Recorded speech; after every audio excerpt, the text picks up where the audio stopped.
Hello, and welcome to LMTV Spotlight.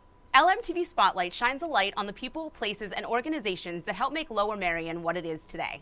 And today we have with us former Lower Merion Township Commissioner Mike McKeon. Welcome, Michael. Hi, welcome. Yeah, thank you very much for having me today. Of course. So, before we find out what brought you back to your old stomping grounds, can you tell us a little bit about yourself in case people aren't familiar with who you are? Sure. Before we get to that, I have a list of everyone in the township who's wronged me. Is it a good time if I read it now, or should I wait till the end of the interview? Go right ahead. Okay. Actually, this is Snoopy, Tweety. This may be the wrong. It's probably my. Are those the cartoon characters that have wronged you? Yeah, I'm not sure. I'll have to look into that. But I may have more documents that I can get to later on. I like your sense of humor. So, humor? Yeah. Okay. But yeah, so thanks again for having me. I was a commissioner of Lower Merion for the last 6 years, from 2018 till the very beginning of 2024. I didn't run for re-election, so my term ended, I think, like January 1st, 2024. And I was happy to be on the board, but also happy to be off the board. It was a fantastic experience, but a huge time commitment as well. Right, I'm sure. So I kind of described like getting off the board, like if you've seen King of New York or Carlito's Way, or in Blues Brothers, it begins with the main character gets out of prison in the beginning, and then they have to kind of get their house in order a little bit. Yeah. So not that being on the Board of Commissioners was like being in prison, but so I got out, and then I'm looking around, and just looking at just stuff with my own life, things you need to do. You take better care of yourself, be absolutely. more involved with your family, work. So that was important to me to try to kind of get back in line with a lot of stuff. But I also wanted to stay involved with the community. I grew up in Lower Merion, and really love this area. It was a great place for me to grow up, great place for me to raise my kids as well. So I was able to stay involved. I'm on the Lower Merion Memorial Day Committee. Oh, great. Okay. And with that, we have a Memorial Day parade annually in Ardmore. My dad's one of the organizers. He's a Vietnam veteran. Okay. So that was a nice thing to do to stay involved. And then also the Belmont Hills Fire Company. I joined the board of directors there in 2024. Oh, so you're staying busy. So that's yeah. good. So you mentioned that you're involved with the Lower Merion Memorial Day Parade Committee. What exactly is that, and what do you do for it? So every year there's a Memorial Day parade in Ardmore. It begins on Greenfield Avenue, and it ends up at St. Paul's Cemetery. Usually starts 10:30 a.m. And what we do say is, the more people that come, the better. Please come out if you're in town, watch it. If you're a veteran, it's getting harder and harder to find veterans. It's veteran participation, anything we can do to get more veterans, men, women, anyone. If you served or you were just in the military, please come out if you can. But that's every year, and then when that goes through Ardmore. And so the committee, what we do is we make sure is there funding, because it's not free. Right. Do we have the participants? It could be police and fire trucks. We got different groups that participate. The Spencer Reed American Legion Post 547 in Ardmore is critical in organizing the event. They provide funding. They provide huge amounts of numbers. So Spencer Reed really keeps it going, because there used to be the VFW, Veterans of Foreign Wars, and the American Legion, Spencer Reed, that organized. The VFW closed. So a lot of real appreciation for Spencer Reed for organizing it. And then so we meet once a month for a few months, work with township staff to make sure we have everything. Jody Kelly, Lori Jennings, they help put things together with the police officer, Darren Swain. So it sounds like it's a fun time. Yeah, it's a big production. I've got going to a meeting for that in a little bit. Oh, that's going to be our final one. So is the committee something that anyone can get involved in, or do you have to have been in public office, or how? Well, basically everyone on the committee is kind of mean and very, we're sort of like demeaning. So we wouldn't let just anyone else on the committee. It's got to be someone who we approve, who would be also like a so not anybody person on that list. Right. Okay. But no, it's the people who help out. Officer Swain, my father, a couple other veterans, and there's I guess it's about 8 or 9 people or so on the committee. John Mulhern stepped down. He used to organize the parade every year and ran the committee. So he was in the Navy. I think he's 83 or 84 years old. Wow. So we're always looking to add people to the committee too, because in all seriousness, as long as you approve of them. As long as we approve of them. But there can be a little bit of turnover just because a lot of people are getting older. Right. So I know that you're involved with the Belmont Hills Fire Department, like you talked about. What can you tell us about that, and what do you do there? So if we go back to the Lower Merion Township has a volunteer fire service. There's 6 fire companies: Bryn Mawr, Gladwin, Belmont Hills, Penn Wynn / Overbrook Hills, the Marion Fire Company of Ardmore, Okay. and then the other one that I forgot, Union Fire in Ballackinwood.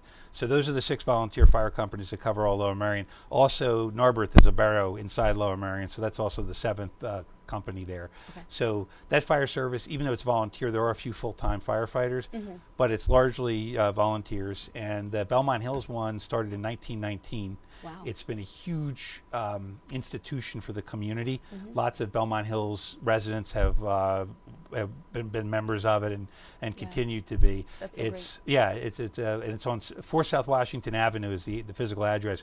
It's been there for over 100 years, and in the 1950s, it was renamed from the West Manayunk Fire Company to the Belmont Hills Fire Company. Belmont Hills used to be West Manayunk, and for reasons they decided to rename their community, kind of pull away from the Manayunk name and go with the bucolic Belmont Hills name in the 1950s. It is a nicer name. Yeah. So do you volunteer with them? Like, are you actually like a volunteer firefighter? That's a terrific question. No, I do nothing of the sort. So if Okay. there was a fire, the firefighters run into buildings when people like me are running out. If you ever seen that Seinfeld episode where George Costanza, there's a fire at a children's birthday party and he's pushing people out of the way. Yes. I'd probably be like that if the fire. So you wouldn't be a good person to be around in a No, fire? I'd be the last person you'd I wouldn't want. be either, Yeah. so it's okay. No, it takes a very special person to be a firefighter. Oh, absolutely. I think it's about 180 hours of training that are required, and it's my role is only on the board of okay. directors. Okay. So I can go and make comments and things like that, but I'm not actually doing any of the life saving. Right.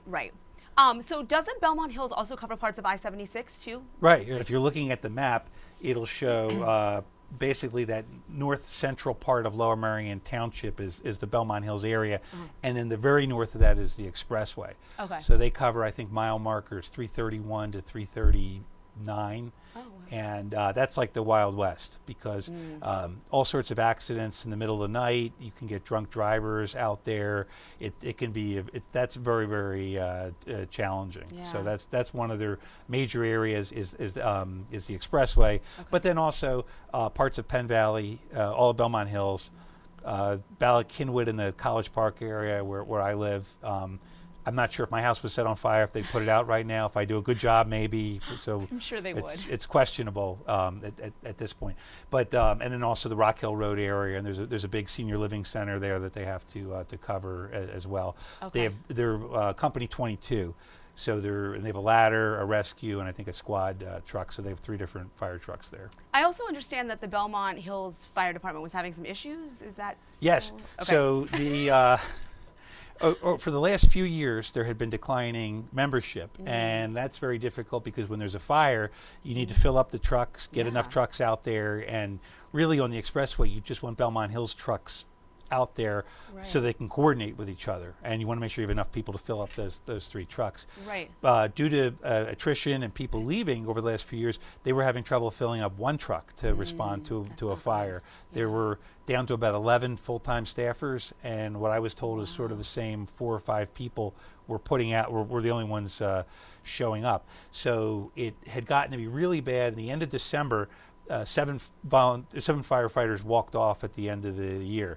This happened after our last meeting for the board in 2023, but before the new board was sworn in. So I made the joke or the comment that the new guy, Jeremiah Woodring, who was the new Ward 3 commissioner, I shouldn't call him new now because he's had the role for 5 months or so, but the incoming person, he was getting this baptism by fire because I left and said, all right, see everybody later, and now there's no fire company anymore to put out the fires. So the first thing the township was concerned about was making sure there was adequate coverage, whether it was Belmont Hills or not. So they assured the residents, like, if there's a fire, other companies will be available to put it out. Whether or not Belmont Hills can function doesn't matter for that part. Right. We will make sure there is coverage. So have they gotten more volunteers since then, or what's happened? Yes. So it's been a fantastically positive turnaround, which is nice, and that's why I'm happy to come out here and talk about it. And even though I had virtually nothing to do with it, maybe nothing to do with it, but it's a very it's been a great turnaround. So around January, the township met internally, and they came up with a plan, and they said we need a leadership change because that's what the complaints were about. I was going to ask you if the leadership changed. Is that what happened, or? Yes, there was a leadership change, and not to not to I guess cast aspersions on the prior leadership. For whatever reason, the leadership had led to people leaving, and they said they'd come back if there was a leadership change. Right. So the township met internally, figured out how can we do this, how can we fix things.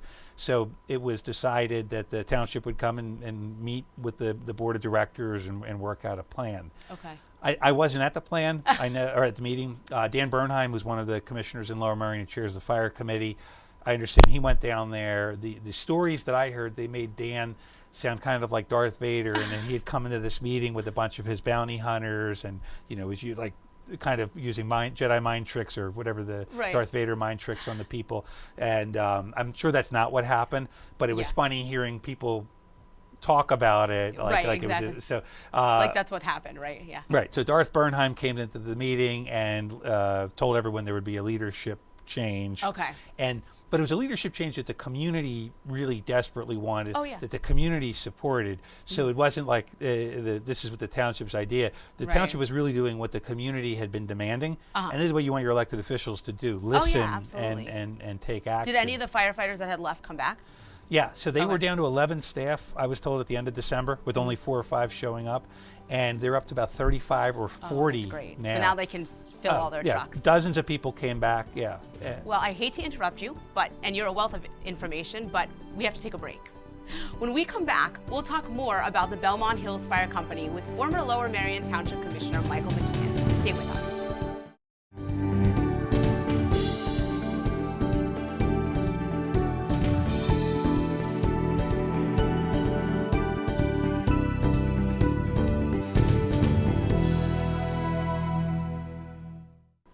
Welcome back to LMTV Spotlight. I'm Jamie Snyder, and I'm here with former Lower Merion Township Commissioner Michael McKeon, and we're talking about the Belmont Hills Fire Company. So before break, we were talking about how the leadership changed and some of the firefighters came back. Right, I was taking 100% credit for rejuvenating the fire department, even though I had nothing to do with it. So, and I know you had more to add, so we can finish that conversation. So leadership change occurs. People are very excited.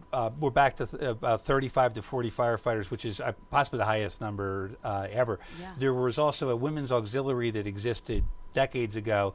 That's been restarted. That has at least 20 members. My wife was convinced to join that too, so she's one of the new members of it. So my wife Jen, among many other people, should be there. So you've got an auxiliary that was had been inactive for a long time. Now there's 20 plus people involved in that, and they'll do things like to support the firefighters. They may be cooking at events or just sort of seeing what they can do to help. And then you've got 35 to 40 firefighters, which is fantastic. That includes a lot of older veterans who came back, and what they can do is drive. It's tough, they can be the truck drivers, so there's good experienced drivers back. And then there's no shortage now, probably. Right, no being shortage. Able to fill trucks. And it's new and old. There are Belmont Hills is very unique in that it has juniors and cadets. The juniors are age 16 to 18. Okay. The cadets are age 14 to 16. Okay. So there's 7 juniors / cadets. I think 5 are actually girls. Wow. So it's nice that they're getting very involved at a young age. We've got women within the ranks of the actual firefighters. If you're a junior or a cadet, you would not be doing all the same things as a full-time firefighter. Okay. So there's certain safety limitations there. Absolutely. But they're 100% part of the team, and it's so nice to have them in there, and we hope that they enjoy it and that they stay. So to see that kind of rejuvenation has been fantastic. Oh, I'm sure. And do they still need people? I mean, they're happy to take more. So what is if somebody's interested, what do they have to do? So I know that on the website from the township, you can, if you're interested, you can follow a link there and submit an application.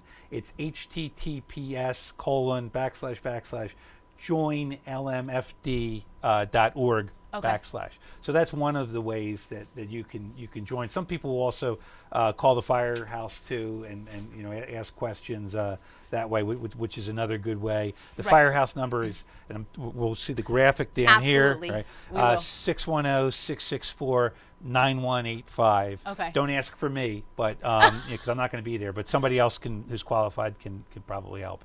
Okay, great. So that's good for people to get involved. Yeah, and one thing I did want to mention too is that there were 2 line of duty deaths, unfortunately, in Lower Merion in 2021. One was Sean DeMonk, who was with the Penguin Fire House Company, and then Thomas Royds, who lived in Belmont Hills and had served with Union and also Belmont Hills. Sean died at a fire in July 2021 at a house, and then later in July 2021, Royds was killed in an accident on the expressway. There was a driver that hit him as he was trying to assist with a vehicle fire. That's so sad. Yeah, and a couple other firefighters were injured there. So that's terrible. And so when you see a fire, an emergency vehicle coming by, pull over. Yes. It's the law. And unfortunately, that was in 2021. They have more important things to do than you do. Yeah, at any given moment, right? So and in 2022, in March of 2022, 2 state troopers were killed by a drunk driver on the expressway. They were trying to assist a motorist following an accident, and a drunk driver just came through there. So the expressway is very dangerous, and I think sadly it's become more dangerous post-COVID, where people just don't seem to really care what they're doing. So it's a very dangerous profession. Safety is the most important Absolutely, goal. always, yeah. And so you said that you're on the board of the Belmont Hills Fire Company. What does the board do? So yes, I joined the board. I think it was around February of 2024. So after Darth Bernheim went and threw some people out, and these leadership changes allegedly happened, they went about reshaping the board. And a lot of the existing board members stayed on the board, but then a few other people were brought on as well.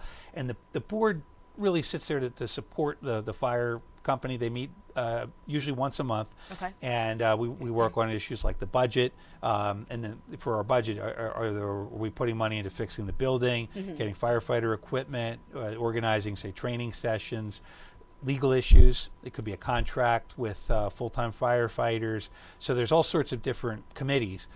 They put me on the membership committee, which I think is the simplest committee. It's very difficult to mess up. You've got members, and then you need to make sure if they pay money or not. So what I need to do is create a spreadsheet and then see if they paid, and then say, these people need to pay or these people don't have to. When you say membership, you mean like the firefighters, or people pay a membership to use the company if they have an emergency? It's really the firefighters, but there are some who are basically retired who I believe can also stay on just as members and have some voting rights as it. So it's usually current firefighters or maybe some past firefighters. I should know that because that's the only committee I have, but I haven't gotten that spreadsheet done yet. I've only been on the board for a couple months. Well, it's May, and you just joined in February, so next month I hope to have a draft of it for the next meeting. That's my goal. So we'll see. What are the challenges that face the board this year?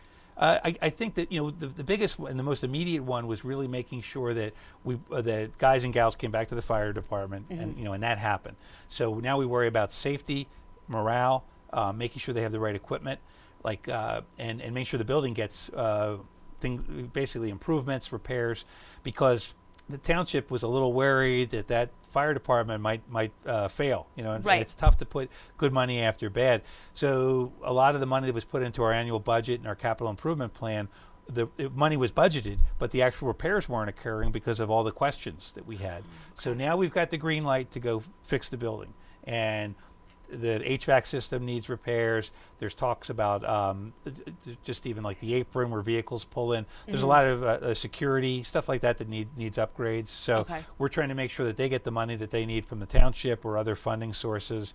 And that's one of the main priorities of the board, because you need that kind of funding to make sure that the firefighters have the right equipment, the right training, the building's secure for them to stay in. And that's a great segue to my next question, which it sounds like you have your work cut out for you, the board in general and everybody like that. But what can we do? What can the average Joe watching this show do to help? That's a great question. and one of the things I would start with is fire alarms. This is something that Commissioner Bernheim used to talk about a lot, actually, too, and I think still does.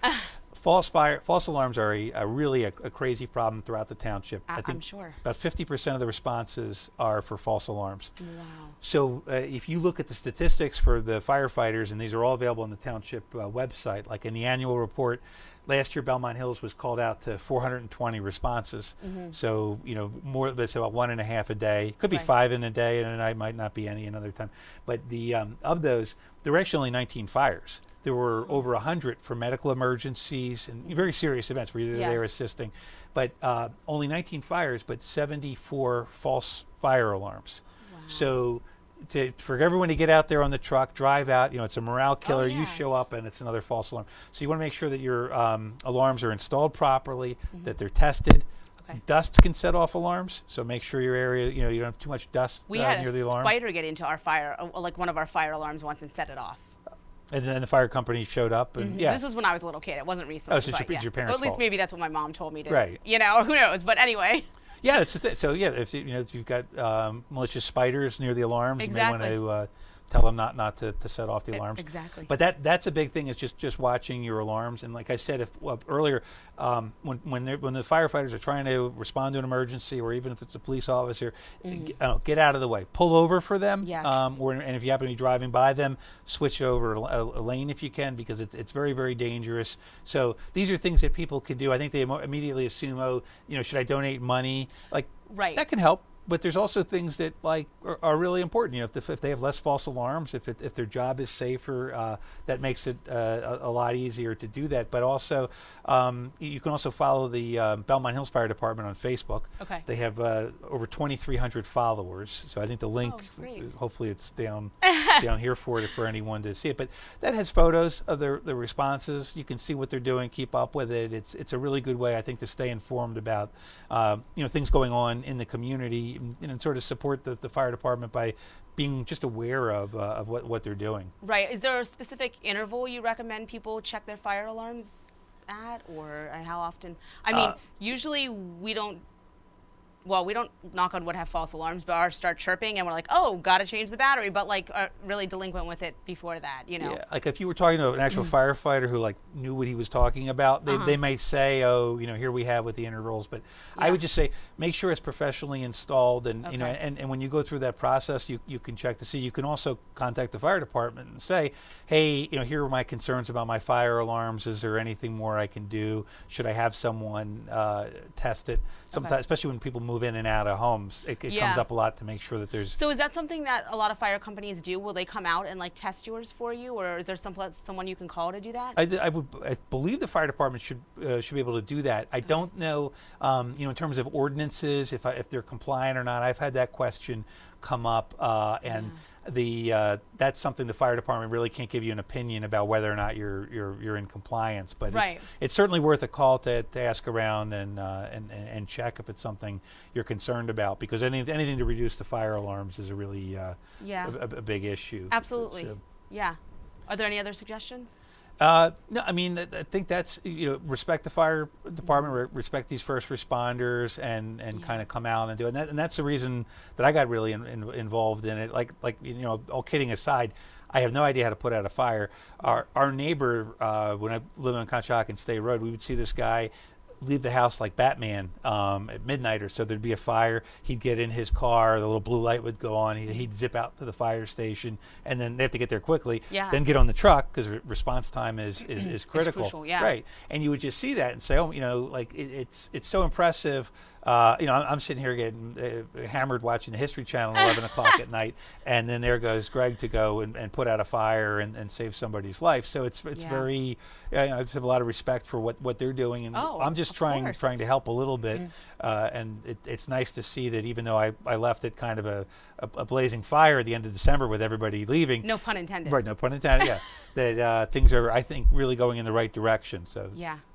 Well, you sound like you're doing a lot of good, but sadly we're out of time. I've really enjoyed having you as a guest, and I've really enjoyed learning about the Belmont Fire Company and what it does and what you do for them and everything. Yeah, thank you very much for your time. I appreciate your time for sure. If you want more information on the Belmont Hills Fire Company, check out their Facebook page. I'm Jamie Snyder. Thank you for watching. I'll see you next time on LMTV Spotlight. Have a great day.